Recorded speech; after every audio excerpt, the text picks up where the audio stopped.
Ngayon po ay darako tayo sa ating pong pag-aaral ng salita ng Diyos. So pinamagatan ko yung ating sermon ngayong hapon, Losing Everything Yet Gaining Christ. Losing Everything Yet Gaining Christ. Ang pagbabasihan po ng ating pag-aaral ngayon ay sa aklat ng Pilipos, Kabanatang 3, talatang 7 hanggang 11. Buksan po ninyo ang mga Biblia ninyo sa Pilipos, Kabanatang 3, ang talata ay 7 hanggang 11. Babasahin ko po at sundan nyo na lamang po sa inyong mga kopya ng Biblia. Verse 7, Gayunman, ang mga bagay na sa akin ay naging pakinabang ay inari kong kalugihan, alang-alang kay Kristo. Higit pa roon, ang lahat ng mga bagay ay inaari kong kalugihan dahil sa higit na kahalagahan na makilala si Kristo Jesus na Panginoon ko. Alang-alang sa Kanya'y tiniis ko ang kalugihan ng lahat ng mga bagay at inari kong basura lamang upang makamit ko si Kristo. At ako'y matagpuan sa Kanya na walang sarili kong katuwiran na mula sa utusan, kundi ang katuwiran sa pamamagitan ng pananampalataya kay Kristo. Ang katuwiran buhat sa Diyos na batay sa pananampalataya.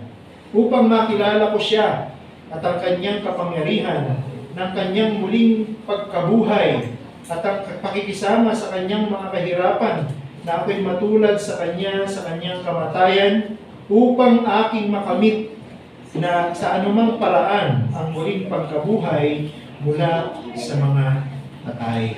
Ito po ang salita ng Diyos. Lahat po kayo dito na nag-apply ng trabaho sa kumpanya ay nagpasa ng resume. Kung alam niyo po yung resume, ito po ay ang listahan ng ating mga accomplishment para ipakita sa mga empleyado na tayo ay pasado o karapat-dapat na tanggapin bilang isa sa mga empleyado ng kanilang kumpanya. At ang resume, pangkaraniwan ay ginagawang impressive. Paano? Doon nilalagay yung lahat ng mga pwede mong ipagmalaking credential o achievement. Kaya kung ikay bagong graduate lamang sa kolehiyo, malamang na yung resume, konti lang naman. No? Pero kung ikaw ay nanggaling na sa ibang kumpanya, ilalagay mo na doon ang ibang mga accomplishment mo para ipakita. So sasamahan mo pa ng magaling na pagsagot sa interview. No? Yun ang ginagawa ng karamihan para yung trabaho na ino-offer, mapunta sa kanila. Bilang isang trabahador sa mundong ito, ganyan ang pangkaraniwan. Ginagawa nating very impressive yung ating resume para ipakita magaling tayo, accomplished tayo, qualified tayo na maging empleyado ng kumpanya na ating ina-applyan. At marami po sa mga tao sa mundo, dahil ganito ang kalakaran, iniisip nila ganun din sa Diyos. Ginagawa nilang very impressive ang kanilang resume at pinapakita nila sa Diyos, marami akong ginawang mabuti.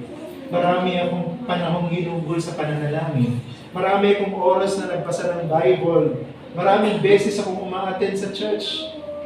Marami akong ginawa na dapat mong pansinin para bigyan mo ka ng kaligtasan. Iniisip ng mga tao na dahil ganyan ang ginagawa ng mga nag-a-apply sa kumpanya, ganyan din ang dapat nating gawin bilang makasalanan para mag-apply sa kaligtasan na binibigay ng Diyos. Pero po ito isang napakalaking pagkakamali. At alam niyo, si Apostol Pablo ay isa sa mga ganyan ang naging pag-iisip bago siya naging mananampalataya. Inisip niya na sa pamamagitan ng kanyang pagiging masigasig sa kanyang pananampalatayang Judaismo at sa kanyang pagiging mahusay na tao at pagiging maraming kahangahangang reputasyon bilang isang Hudyo sa harap ng batas ng mga Hudyo, pwede na siyang iligtas ng Diyos. Kasi may pagmamalaki niya na sa Diyos. Lahat ng mga ginawa niya, may pagmamalaki niya na sa lahat sa Diyos ang lahat ng mga naging accomplishment niya. Pero pinatunayan ng Diyos na siya'y nagkakamali. Pinatunayan ng Jesus na muling nabuhay mula sa mga patay na para ang isang makasalanan ay maging karapat-dapat sa harapan ng Diyos, kailangan niya munang isuko ang lahat para makamit niya ang Panginoong Jesucristo. Gusto kong i-summarize yung ating pong pag-aaral ngayong hapon sa ganitong paraan. Medyo maliit sa screen. Picturean nyo na lang para meron kayong kopya. Ito po yung summary ng ating pag-uusap ngayon. The way of God is the complete opposite of this world, for we need to lose everything we gained in order to gain everything of Christ. Ulitin ko po yan. Ang paraan ng Diyos ay kabaligtaran ng pamamaraan ng mundo na ito. Bakit? Sapagkat para sa Diyos, kailangan nating isuko ang lahat na itinuturing nating pakinabang para makamit natin ang lahat ng kay Kristo.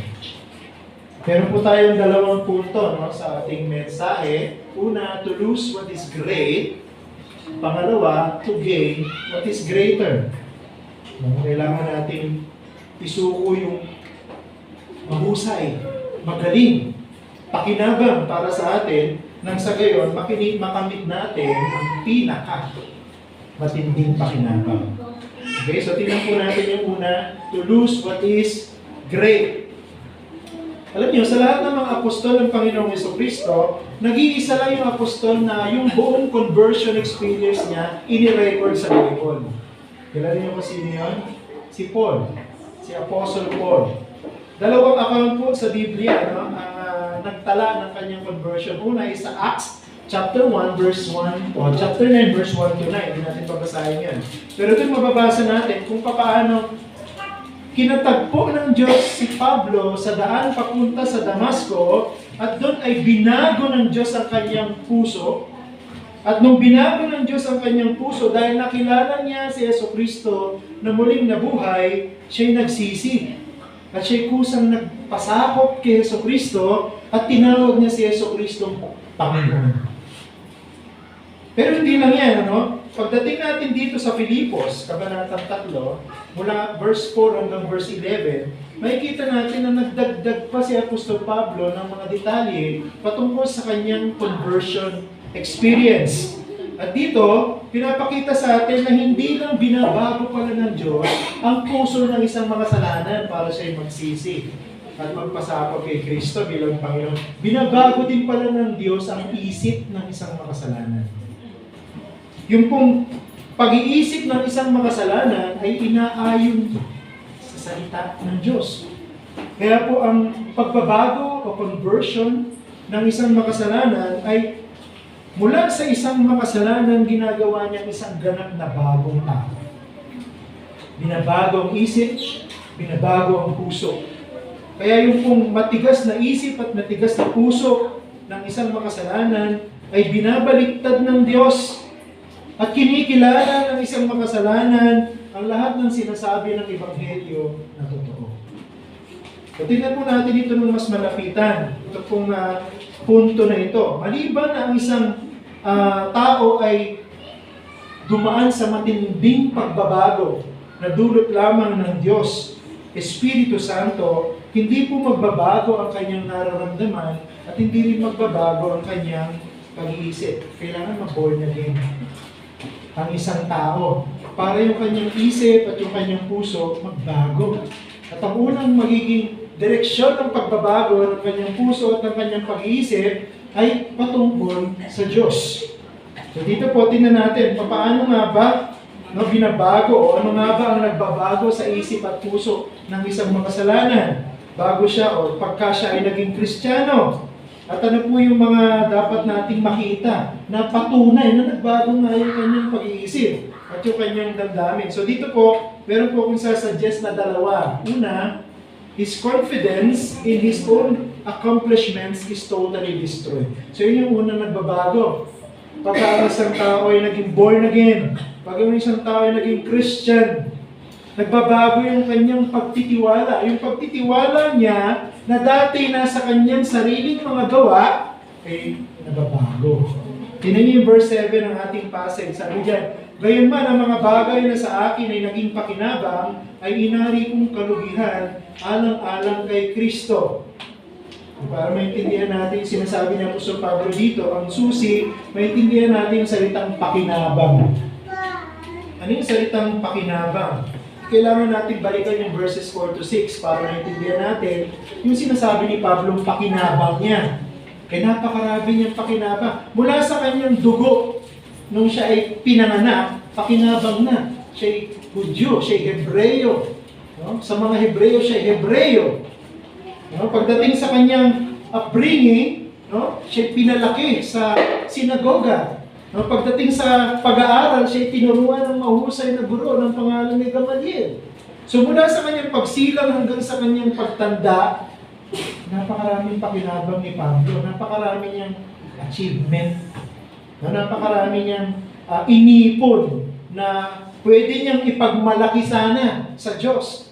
Pinagmalaki niya yun sa kanyang mga kasamahan, pinagmalaki niya yun sa mga guro sa sinagoga, pinagmalaki niya yun sa kanyang mga magulang, pinagmalaki niya sa mga kaibigan niya. Gusto niya rin pagmalaki sa Diyos. Pero anong ginawa ng Panginoong Jesucristo nung sila'y nagtagpo sa daan papunta sa Damasco? Nagbago lahat. Nagbago lahat. Sa mata ng mga Hudyo, si Pablo ay isang kampiyon, isang champion. Siya yung pinakamagaling na Hudyo. Siya yung pinakamahusay na leader. Siya yung tinitingala na example ng mga katulad niya na Hudyo. Biruin mo, yung kauna-una mananampalataya ng Panginoon na pinatay ang pangalan ni Esteban, nandun si Pablo. At ako naniniwala na si Pablo ang pinuno ng grupo na bumato kay Esteban hanggang siya mamatay. At yun yung pinagmalaki din ni Pablo sa kanyang pananampalatayang Hudyo dahil ang pagpatay, pagtugis at pagpatay sa mga mananampalataya ay pagtatanggol sa pananampalatayang Hudyo. Kaya para sa kanila, yung ginawa niya na pagiging pinuno ng pagpatay kay Esteban ay isa ding kapuri-puring bagay. Sinama niya yun sa kanyang mga achievement. Pero ito yung inisip ni Pablo. Ito yung inisip ng mga kakampi ni Pablo. Ito yung inisip ng mga pinuno ng relihiyong Judaismo. Iba ang inisip ng Diyos.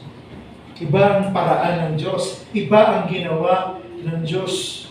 Yung napaka mahusay na lalaki na papunta sana sa Damasco para hulihin yung mga Kristiyano para ikulong, no, at para parusahan ng kamatayan. Anong ginawa ng Panginoong Jesucristo? Siya mismo yung hinuli ng Panginoon. Hindi nga siya nakapasok doon sa Damasco Nandun lang siya sa malapit sa tarangkahan ng syudad ng Damasco. Nakilala siya ng Panginoong Jesucristo. Nakilala niya ang Panginoong Jesucristo at yun ang nagbago sa buhay ni Apostol Pablo. Pero hindi na inelaborate ni Lucas yung kwento doon sa Aklat ng Mga Gawa. No? I-record niya lang doon na nung makita ng Apostol Pablo o nakita ni Pablo ang kaluwalhatian ng Panginoong Jesucristo, ang unang nagbago sa kanya yung kanyang damdamin. Galit na galit siya pupunta sa Damasco para patayin yung mga mananampalataya. Pero nakilala niya ang Panginoong Jesucristo na namatay at muling nabuhay, ay nabago, nawala yung galit niya. Bakit? Dahil naging Kristiyano din siya. Naging born again din siya nung nakatagpo niya ang Panginoong Jesucristo. Kaya kung hindi po darating ang isang tao sa punto na makikilala niya si Jesucristo sa isang personal na paraan, hindi siya magbabago. Kailangan makilala niya ang Panginoong Jesucristo sa isang personal na paraan bago totoong magbago ang kanyang buhay. Katulad ng isang Apostol Pablo. Isinuko niya ang lahat. At dito natin makikita na inamin ni Apostol Pablo na ang puso niya nagbago. Yung tao o yung Pablo na nananampalataya sa kanyang sariling katuwiran, yung tao, ang pangalan ni Pablo na nagmamalaki ng lahat ng kanyang mabubuting gawa, inalis niya yung kanyang pagtitiwala sa lahat ng ito at inilipat niya ang kanyang pagtitiwala kanino? Kay Jesucristo. Yun ibig sabihin ng pagiging born again. Aalisin natin yung ating pagtitiwala sa ating sariling gawa at sa ating sariling kakayahan at sa ating sariling galing para iligtas ang sarili natin at ililipat natin ang pagtitiwala natin kay Kristo at sasabihin natin kay Kristo, O Panginoong Jesucristo, iligtas mo. Dahil hindi ko kaya iligtas ang aking sarili. So everything that he treated as gain, lahat yung pakinabang para sa kanya, lahat ng naipon niyang credential, lahat ng naipon niyang pwedeng ipagmalaki, kanya pong lahat binaliwala, tinalipunan, dahil nakilala niya ang Panginoong Jesucristo. So yun yung unang nagbago sa kanya, yung kanyang puso, yung kanyang pagtitiwala. Inalis niya sa kanyang sarili. Pangalawa, his thoughts about the worth of all his efforts are totally reversed. Maging yung kanyang paraan ng pag-iisip patungkol sa lahat ng kanyang ginawa. Nabago. No? Naiba. Tingnan niyo po yung verse 8. Nasabi diyan, higit pa roon, ang lahat ng mga bagay ay inaari kong kalugihan dahil sa higit na kahalagahan na makilala si Kristo Jesus na Panginoon ko. Alang-alang sa Kanya itinis ko ang kalugihan ng lahat ng mga bagay at inari kong basura lamang upang makamit ko si Kristo. Nakita mo? Dito makikita natin, no, na pati yung kanyang pagtingin, pag-intindi sa kanyang katuwiran ay nabago. Ang kanyang paraan ng pag-iisip patungkol sa kanyang pagiging mabuti, nabago. Akala ni Pablo, katanggap-tanggap na siya sa Diyos dahil sa dami ng kanyang ginawang mabuti. Para sa kanyang, sa pangalan ng kanyang pananampalataya. Pero lahat yan, nung makilala niyang Panginoong Jesucristo, nagbago. Nagbago yung paraan ng kanyang pag-iisip. Lahat ng kanyang tinuring na mabuti na inipon niya ng napakatagal na panahon. Tinalikuran niya lahat. Bakit? Dahil sa mata niya ngayon, bilang isang mananampalataya ni Jesus, lahat ng iyon, wala nang halaga. Tingnan yung ginamit na salita dito ni Apostol Pablo para sabihin, wala nang halaga yung lahat ng kanyang inipon na galing, mabuting gawa, credentials, no, bago siya naging mananampalataya. Ang ginamit pong salita dito sa verse 8, ang ginamit sa English ay rubbish.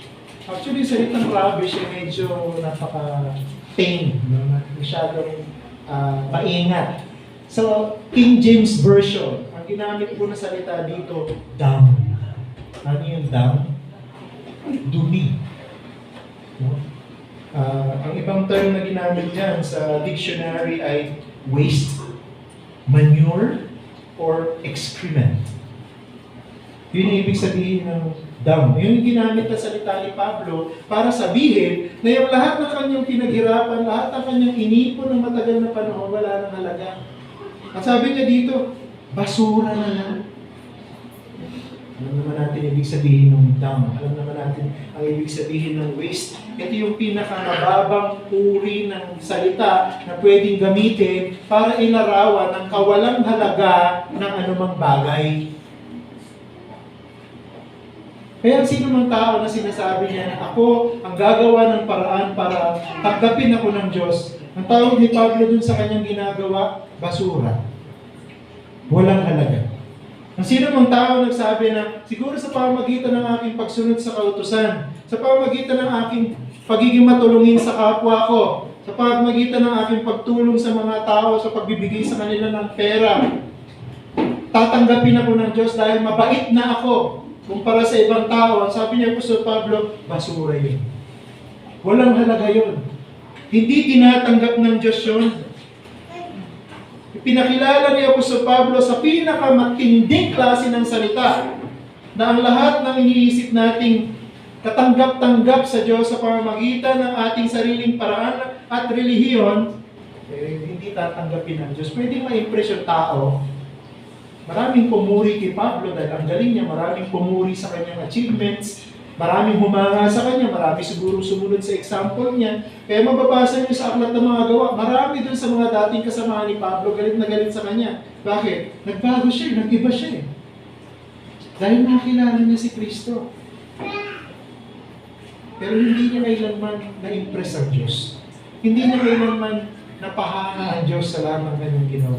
Kaya kung isipin mo na kaya mong baguhin ang isip ng Diyos tungkol sa iyo, dahil sa iyong ginagawa, nagkakamali ka. Siguro kung ikukumpara natin sarili natin kay Pablo, wala siguro sa kalingkingan ng ginawa ni Apostol Pablo yung kaya natin gawin. Basahin niyo yung kanyang patotoo. Basahin niyo yung kanyang example. Napakarami niyang ginawang mabuti. Kaya nga yung resume ni Apostle Paul, siguro 10 pages. Nakakakita ng resume, papasa mo sa employer 10 pages, o marami pa, higit pa doon. Ganyan yung resume ni Apostol Pablo. Pero sabi niya, lahat ng iyon, basura. Dumi. Walang saysay. Dahil naintindihan ni Apostol Pablo, nung makilala niya yung Jesus na muling nabuhay, mula sa mga patay na nakakatagpo niya doon sa daan ng Damasco, na ang lahat ng pinakamainam, galing lang sa Diyos. At ang tanging paraan para ang isang tao ay maituring na matuwid sa harapan ng Diyos ay sa pamamagitan lamang ng Panginoong Hesukristo. Naintindihan ni Apostol Pablo yun dahil binago ng Diyos ang kanyang pag-iisip, yung kanyang pagtingin sa lahat ng bagay na ito.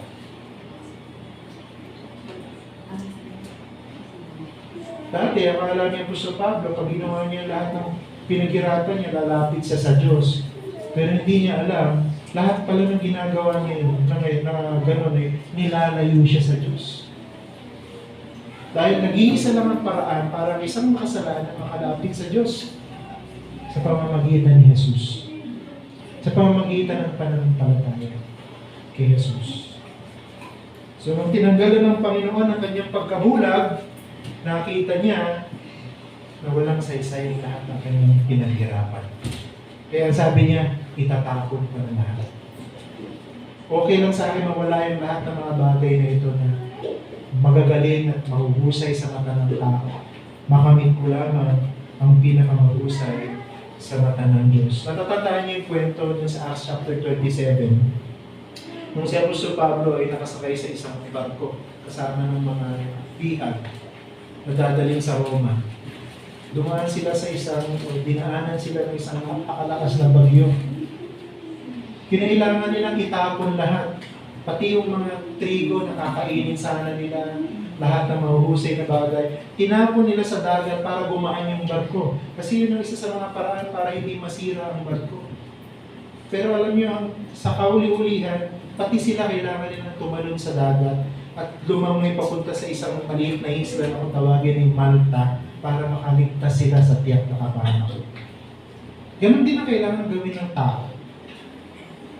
Kailangan niyang tumalon at iwanan ang kanyang barko. Dahil yung barko natin, pinipilit natin na dalhin sa direksyon ng Diyos. Pero ang totoo, dinadala tayo ng barko natin sa kabilang direksyon, papunta sa kapahamakan. Kung hindi natin gagawing tumalon at lumangoy papunta kay Kristo, hindi tayo maliligtas. Ganon din ang panawagan ng Ebanghelyo sa iyo ngayon.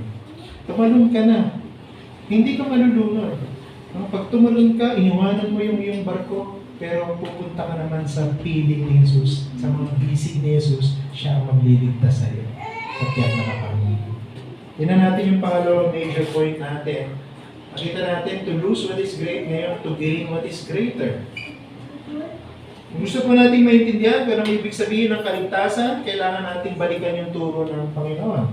Ano bang sabi ng Panginoon? Si John MacArthur, kung kilala niyo, nagsabi siya ng ganito, Jesus described salvation as an exchange or transaction. In fact, an exchange of all that the sinner is for all that Christ is. Ito po ibig sabihin ng kaligtasan. Ipagpapalit ng isang makasalanan ang lahat ng mayroon siya para sa lahat ng mayroon si Kristo. At alam mo, pinatunayan ng Panginoon na totoo yan dahil nagbigay siya sa atin ng maraming mga talinghaga na nagsasabi ng katotohanan yan. Ang isa yung Matthew 13:44. Ano nakasulat doon? Nasabi diyan, ang kaharian ng langit ay tulad sa nakatagong kayamanan sa isang bukid na natagpuan ng isang tao at tinabunan niya ito. Sa kanyang kagalakan ay umalis siya at ipinagbili ang lahat ng kanyang ari-arian at binili ang bukid na yun. Yun yung isang talinghaga. Meron pang isang talinghaga sa Matthew 13 naman, verse 45 hanggang 46, kasunod lamang ng nauna. Nasabi, gayon din naman, ang kaharian ng langit ay tulad ng isang mangangalakal na naghahanap ng magagandang perlas. At ang makatagpo ng isang mamahaling perlas ay umalis at ipinagbili ang lahat ng kanyang ari-arian at binili iyon. Sinasabi ng Panginoong Jesus na ibig sabihin ng kaligtasan. Ano yun? Dapat kailangan mong maging handa na talikuran ng lahat, nang sa gayon makamit mo ang isang pinakamatinding bagay. Anong sabi ng Panginoon doon sa Matthew 16, 25-26? Sapagkat ang sino mang nagnanais magligtas ng kanyang buhay, ay mawawalan nito. Ngunit ang sino mang mawalan ng kanyang buhay dahil sa akin, ay makakatagpo nito. Sapagkat ano ang mapapakinabang ng tao kung makamtan niya ang buong sanlibutan, ngunit mawawala naman ang kanyang buhay? O ano ang ibibigay ng tao na katumbas ng kanyang buhay? Anong point? Anong punto?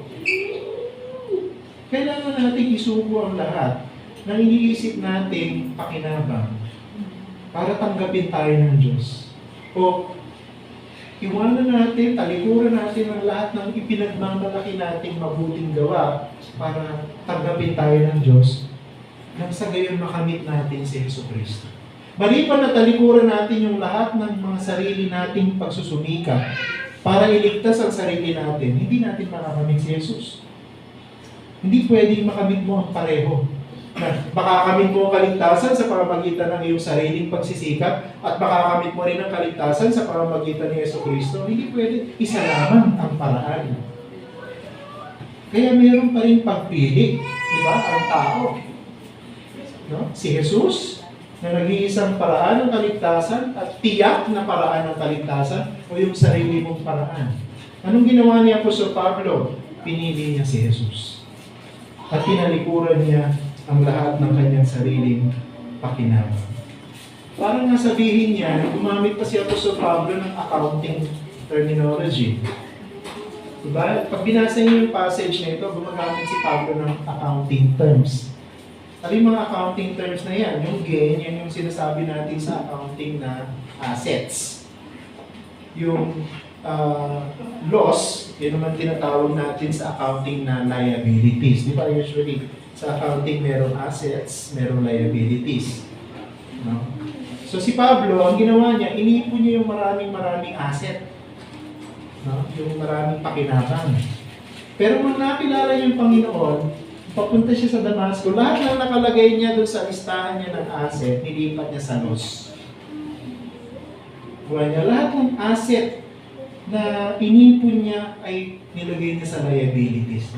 Bakit? Kasi kung pananatilihin niya po sa Pablong yakapin yung lahat ng kanyang asset, tatangayin lang si Apostol Pablo ng mga asset niya sa impyerno. Kaya kailangan niyang isuko yung lahat ng asset niya para makamit niya si Kristo. Kaya yung tinuturo sa atin dito. Sabi diyan sa verse 8, dahil sa higit na kahalagahan na makilala si Kristo Jesus na Panginoon ko. So katulad ng lalaki na nakatagpo ng kayamanan na nakabaon sa lupa, o yung lalaki o yung merchant na nakakita ng mamahaling perlas, anong ginawa nila? Binenta nila yung lahat para makuha nila yung kayamanan o yung mahalagang perlas. Ganun yung sinasabi sa atin dito. Kailangan mong isuko ang lahat para makuha mo yung mamahaling perlas. Sino yun? Si Jesus. Kailangan mong ibenta ang lahat para makuha mo yung kayamanan na kabaon sa lupa. Sino yun? Si Jesus. Hanggat hindi mo ginagawa yan, mananatili ka sa iyong daan papunta sa impyerno. Si Pablo, hindi siya nagdalawang isip. Yung lahat ng kanyang mga inipon, ang sabi niya, binasura niya. No, sa pabalbal na salita. Binasura niya lahat yung kanyang pinaghirapan para makita niya at makamtan niya si Jesus na higit na pakinabang kaysa sa lahat. So maliwanag kay Apostol Pablo yan. No? At dapat maging malinaw din sa atin. No? At ano nga ba yung sinasabi ni Apostol Pablo? Di pa paano nilarawan ni Apostol Pablo yan?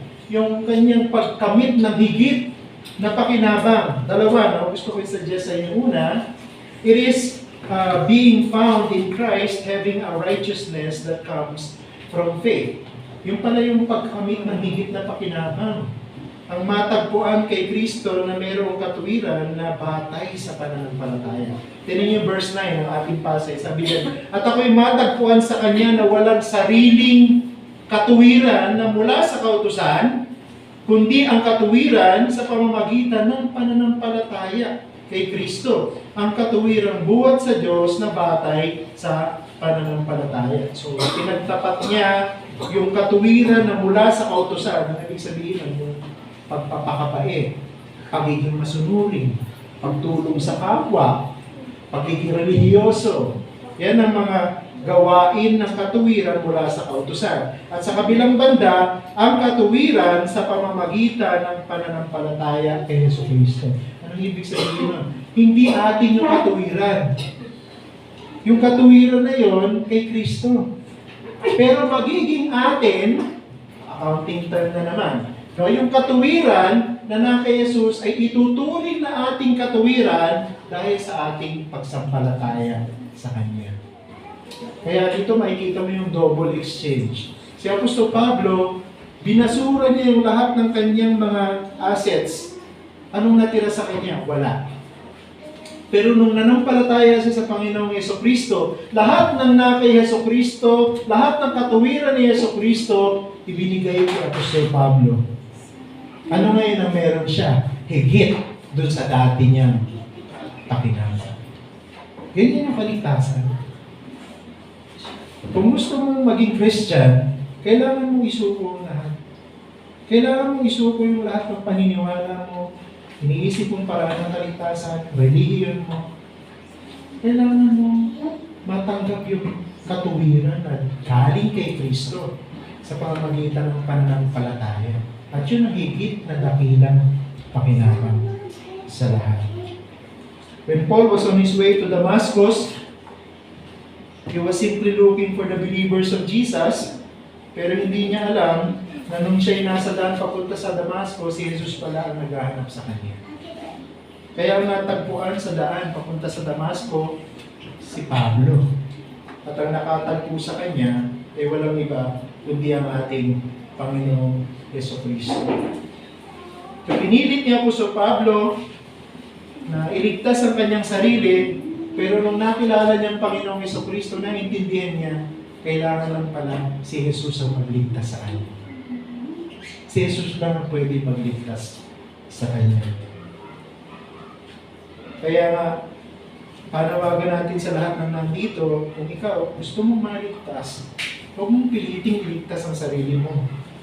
Huwag na natin gayahin yung ginawa ni Pablo. Pinilit niyang iligtas ang kanyang sarili. Pero nung nakilala niya ang Panginoon, sabi niya, nag-aksaya lang ako ng panahon. Nag-aksaya lang ako ng lakas. Nag-aksaya lang ako ng buhay ko. Bakit? Dahil ang hinahanap ko palang paraan para ako'y patawarin ng Diyos at iligtas ng Diyos na kay Jesus lang. Kaya nung nanampalataya siya sa Panginoon, nagbago yung isip at puso niya, naintindihan niya, ito yung pinakadakila, si Jesus at ang kanyang pagliligtas. Pangalawa, it is knowing Christ by the power of His resurrection, the sharing of His sufferings, and becoming like Him in His death. Verse 10 ng ating passage, sabi niya, upang makilala ko siya at ang kanyang kapangyarihan ng muling pagkabuhay at ang pakikisama sa kanyang mga kahirapan na ako'y matulad sa kanya at sa kanyang kamatayan. Alam niya po sa Pablo na ang Panginoong Jesucristo, kapag ka ikaw ay nanampalataya sa Kanya, hindi mo lang tatanggapin ang dakilang pagliligtas. Tatanggapin mo rin ang maraming dakilang karanasan. At dito, maraming dakilang karanasan ang ipinakita sa atin ni Apostol Pablo. Makilala ang Panginoong Jesucristo. Maraming nagsasabi, pag tinanong mo, kilala mo ba si Jesus? Kahit lang sa labas, tanong ka dyan, no? Sabihin mo, kilala mo ba si Jesus Christ? Sasabihin ng mga kausap, kilala mo siya.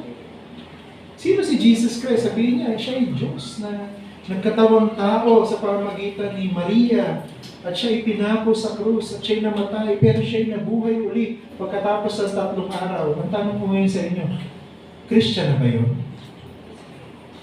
Alam niyo yung detalye ng gospel eh.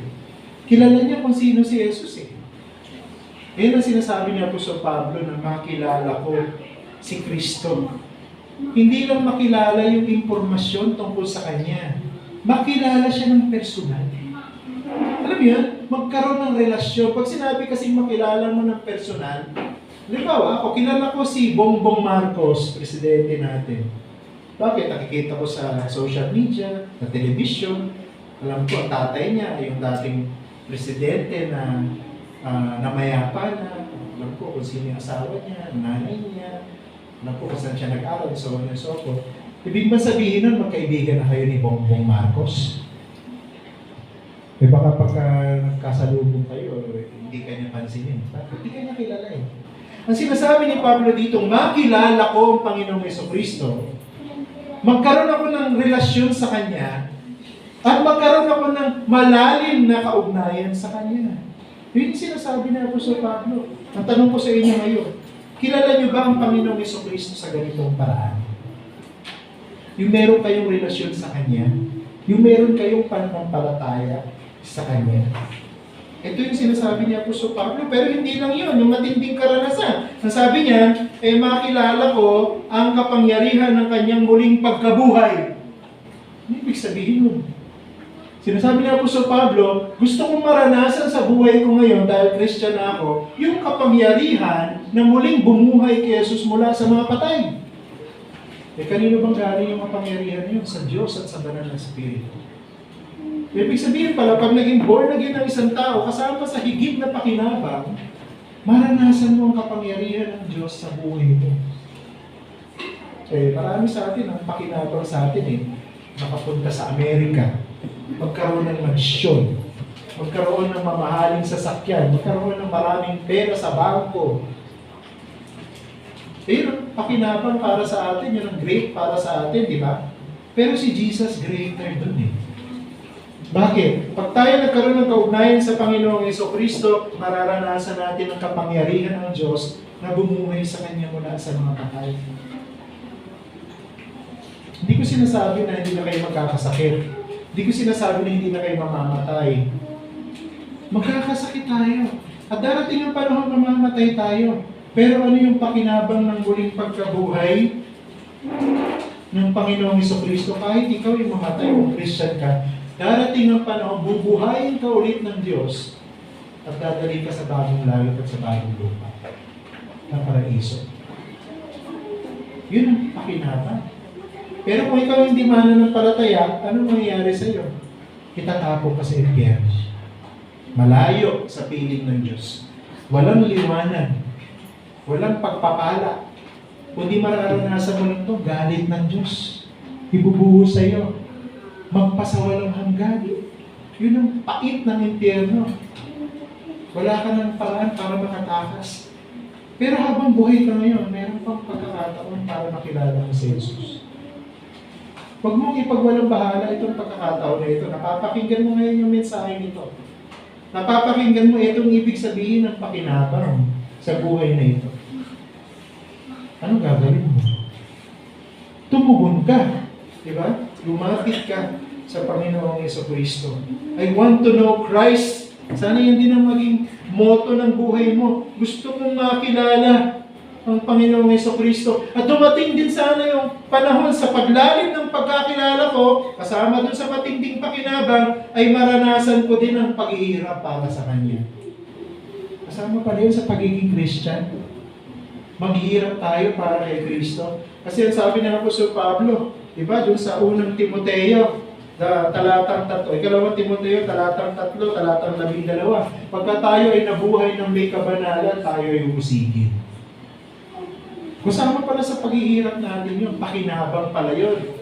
Bakit? Dahil kung tayo ay maghihirap para kay Kristo, kasama tayo sa kagagantimpalaan ng mga bubuhay muli ng Panginoong Jesucristo.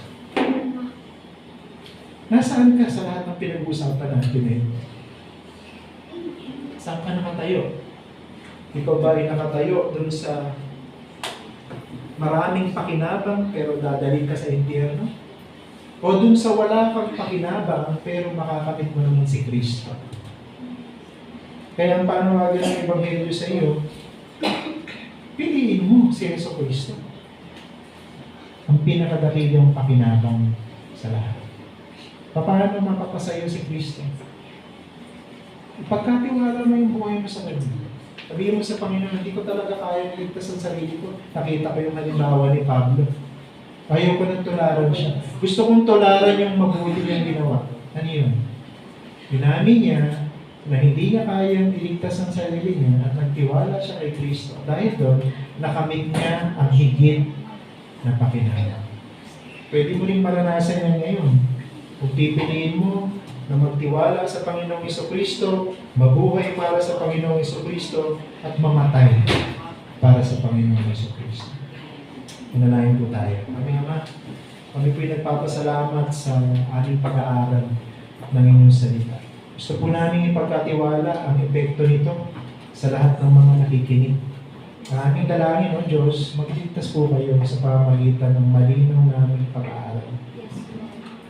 Maliban na talikuran namin ang lahat, isuko ang lahat, at magtiwala kay Kristo, hindi kami maliligtas. Kaya po yung mga hindi pa mananampalataya dito, yung totoo, naranasan nila yung naranasan ni Pablo. Matagpuan din nila ang Panginoong Jesucristo at makilala siya sa isang personal na paraan. Na maranasan niya ang maraming pakinabang sa buhay na ito. At hindi lang sa buhay nito, kundi sa buhay na pangwalang hanggan. Ito po aming dalangin sa pangalan ng Jesus namin, Panginoon. Amen. So tayo